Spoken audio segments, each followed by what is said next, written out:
Hello friends, welcome back my YouTube channel short hand R K classes. Friends, यह dictation 90 शब्द पर minute की speed से है, जो दैनिक जागरण संपादकीय से है। डेली नए नए डिक्टेशन पाने के लिए चैनल को सब्सक्राइब करें, साथ में बेल आइकन दबाएं। डिक्टेशन स्टार्ट होगा 5 सेकंड बाद।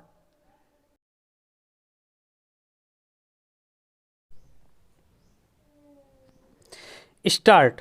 आखिरकार चीन यह मानने को विवश हुआ कि गलवान घाटी की झड़प में उसके भी सैनिक मारे गए थे, लेकिन फिलहाल उसने मारे गए सैनिकों की संख्या कम करके ही बताई है। चीन पूरा सच बयान नहीं कर रहा है। इस संदेह का एक कारण तो यह है कि अन्य स्रोतों से मारे गए चीनी सैनिकों की संख्या 45 से लेकर 70 तक बताई जा चुकी है, और दूसरा यह कि इस खूनी झड़प के बाद चीनी सेना को अपने हताहत सैनिकों को ले जाने के लिए कई वाहनों का इंतजाम करना पड़ा था। यदि चीनी नेतृत्व अपनी जनता के प्रति तनिक भी ईमानदार होता तो अपने सैनिकों के बारे में सूचना देने में 9 महीने नहीं लगाता। साफ है कि शर्मिंदगी से बचने के लिए चीन ने सच का सामना करने से इनकार किया। चूँकि यह उसकी पुरानी आदत है, इसलिए उसकी बातों पर एक सीमा से अधिक भरोसा नहीं किया जा सकता। लेकिन उसकी स्वीकारोक्ति के बाद भारत में उन लोगों को अवश्य शर्मिंदा होना चाहिए जो यह मानने को तैयार नहीं थे कि गलवान में चीनी सैनिकों को कोई नुकसान हुआ। ये ऐसे अंध विरोधी थे जो भारत से ज़्यादा चीन के दावों पर भरोसा कर रहे थे। वास्तव में इसी अंधविरोध के कारण ऐसे लोग यह स्वीकार करने में भी आनाकानी कर रहे हैं कि पैंगोंग झील से पीछे हटना चीन की शिकस्त का परिचायक है।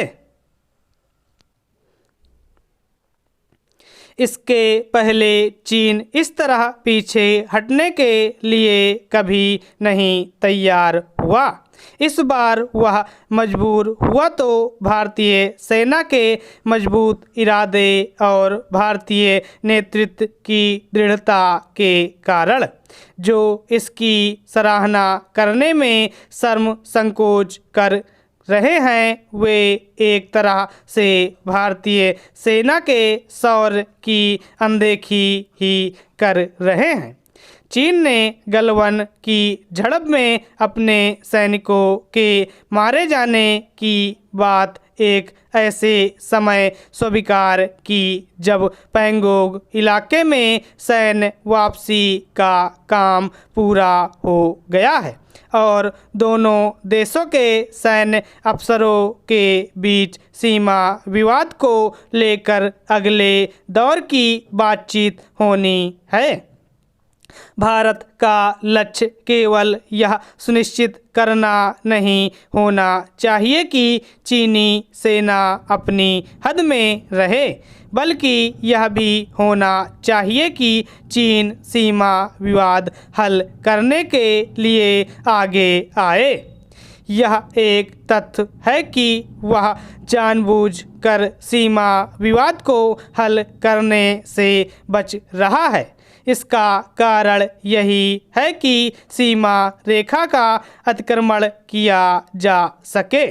चीन को उसकी हद में रहने के लिए यह आवश्यक है कि उसकी कमज़ोर नसों को दबाने में संकोच न किया जाए। सीमा पर यथास्थिति की सूरत बनने के बाद भी चीन पर भरोसा नहीं किया जाना चाहिए। स्टॉप।